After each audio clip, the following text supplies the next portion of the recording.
Hello ladies and gentlemen, and welcome back to my channel for another third-party unlicensed SooSoo Toys 1/6 scale figure unboxing and review. Now today we are taking a look at The Last Son Returns, aka Brandon Routh as Superman from the CW crossover. Now I got mine from toyswonderland.com. Do bear in mind though, this is a third-party unofficial product. I've popped the link in the description below for your reference purposes only. This is by no means a promotional video, this is a review on a figure I picked up for my own personal collection.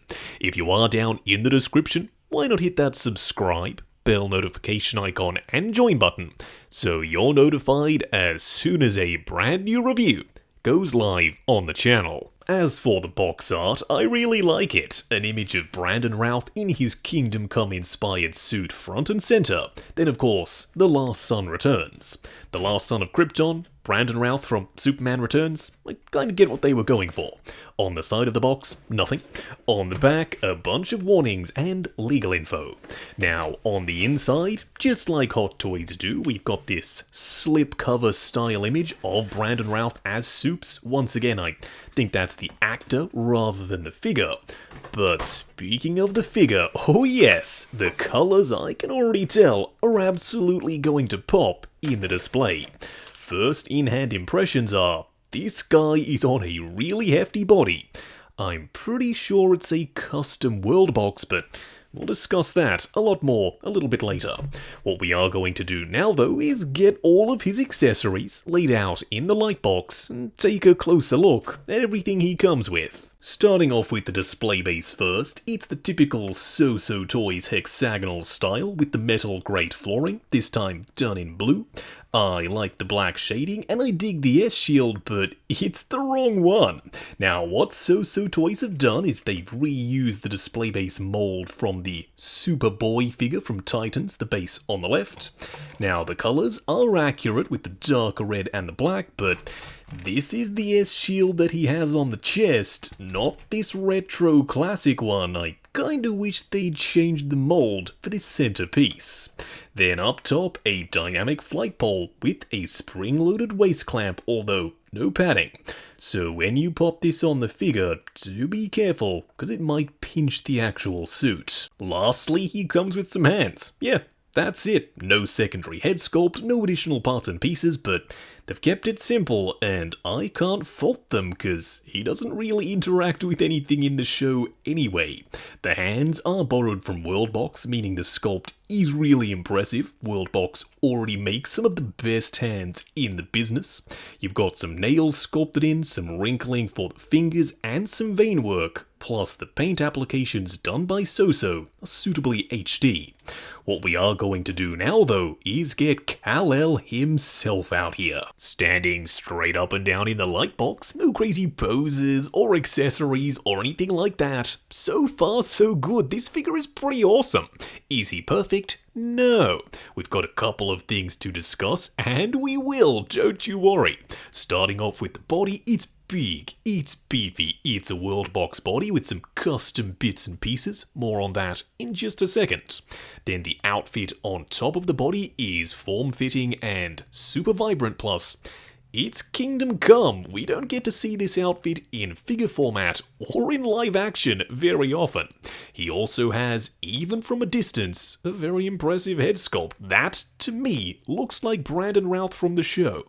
Now, Brandon Routh might not be your favorite Superman actor, but he didn't really get a fair shake in Superman Returns. Not everyone loves that movie, so I'm glad to finally have a really high quality version of this actor playing Supes for the collection. Up close and personal, kicking things off with his head sculpt first. Now, in my opinion, if this head sculpt was a fail, then this entire figure would be a fail, but luckily that's a non-issue. This head sculpt is really good. I think the likeness to Brandon Routh is there from pretty much every angle. The skin texture is super HD, even the 5 o'clock shadow has individual strands of hair. That's not something I've seen before, but SooSoo Toys, y'all are very clearly leveling up. I think the expression is nice and stoic. I would have loved a smile, but this works as well. There's some grey shading on the sides of his hair, and the S-curl is a 3D separate piece, so it casts a natural shadow.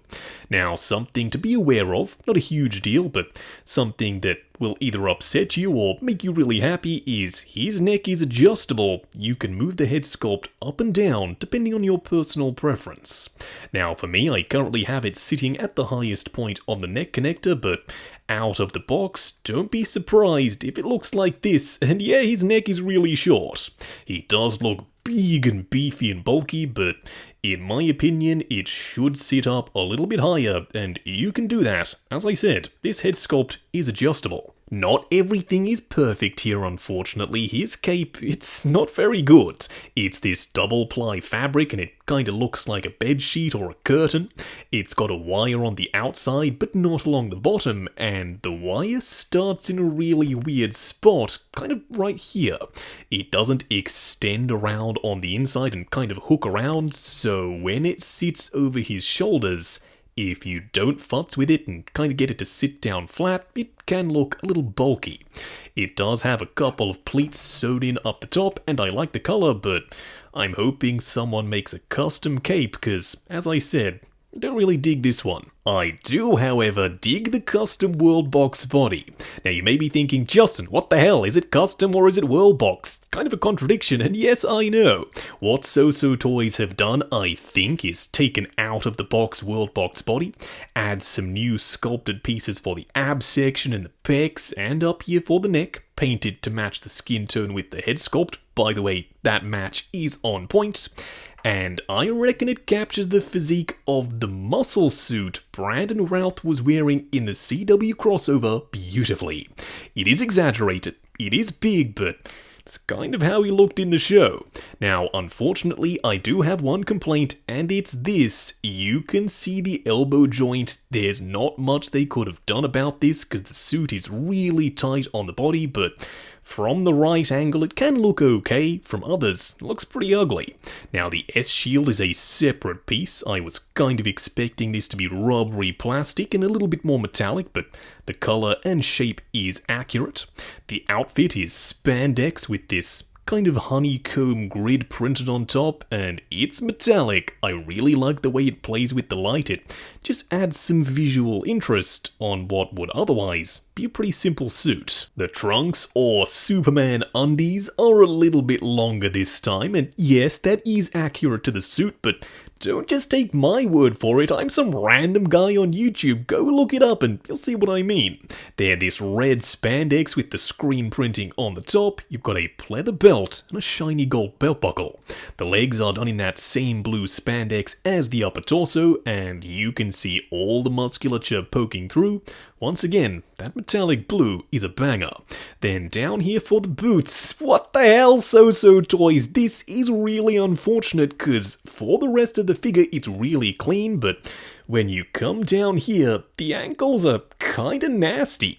There's a ton of bunching, and before you ask, no, you can't actually move the boots up any higher because the calf is so darn wide and chonky, so yeah, you're kinda stuck with this ugly bunching unless you have him in a flight pose, but even then, it's visible.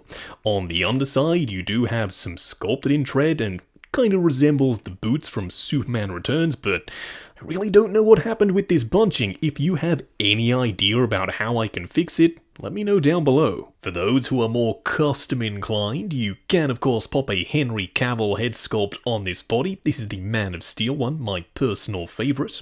Now, I don't think I'm going to do this. I prefer the Brandon Routh head sculpt because, you know, it's accurate to this suit, but Henry Cavill in a Kingdom Come Superman suit, we may never see it, so you could totally get this done in 1/6 scale. For a quick side-by-side Superman comparison, here we have Hot Toys Man of Steel, the tallest Hot Toy Superman, hence why I went with him, and Brandon Routh as The Last Sun Returns by SooSoo, who is still significantly taller. Now, in real life, Brandon Routh is 6'2" and Henry Cavill is 6 foot, so maybe scaled down to 1/6 scale, this is accurate. Nevertheless, I still think this Brandon Routh figure is way too massive. Maybe I'm being a little bit too harsh by saying he's way too big. Don't get me wrong, I absolutely love this figure. He's 100% going in the display front and center with my CW figures, but he towers over Flash by Hot Toys and the SooSoo Toys Green Arrow, so it's worth noting once again how tall this guy is. Brandon Routh is a big dude, but these guys aren't supposed to be this darn tiny. Going over articulation, do bear in mind this is my personal copy of the figure, so I'm going to be a little bit more careful. Starting off with the head sculpt, don't forget it is adjustable on the double ball peg. I currently have mine at the tippity top, but you can push yours down. It's totally up to you, but do know that at the bottom, going to get less range of motion. Now the head sculpt does look up to there, looking forward, swivel and pivot side to side. The arms will go up to there, they will go forward and back, butterfly joint at the shoulder that also hinges up and down. Swivel at the bicep, single bend at the elbow that is ratcheted and does get you to 90. You also have a regular 1/6 scale wrist peg. Now the torso unfortunately is fixed, it doesn't crunch forward but it does swivel. The legs will go forward to there, going out to there, swivel at the upper thigh, double bend at the knee going past 90, and lastly, a double ball peg down here for the ankle. Wrapping up on SooSoo Toys The Last Sun Returns, aka Kingdom Come Superman, played by Brandon Routh from the CW crossover. Now, as a young lad, I have fond memories of going to the cinema and watching Superman Returns for the first time. He was back on the big screen and I ate it up. I really liked Brandon Routh's portrayal of Kal-El. I know not everyone does, but I reckon those like me who were really excited to see him back in the tights as Soups in the CW crossover, this figure is for you. It's not perfect, just like his time in the suit, and unfortunately that crossover, but it looks really cool. It's going to stand out in the collection, and like I said, if you dig Brandon Routh as this older, more seasoned veteran version of Soups, this figure is definitely going to work. Now, he's very tall, his body is quite big and bulky, but that's accurate to the show. I love the head sculpt. The only big annoying thing for me personally are the boots. They are so ugly. He also doesn't come with a ton of accessories, but don't really know what else you can give him. An alternative S-shield and belt would have been a nice touch, so you could have him in the Superman Returns look, but I'm not complaining. I'm still pretty darn happy. Don't forget though, this is a third-party unlicensed figure. It was made by SooSoo Toys in an unofficial capacity. I got mine from toyswonderland.com. I have popped the link in the description below for your reference purposes only. This is by no means a promotional video, no. This is a review on a figure I picked up for my own personal collection. While you are down in the description, why not hit that subscribe, bell notification icon, and join button if you like the sound of seeing your name in the end credits of my reviews. Like, comment, and subscribe, and we'll catch you in the next video.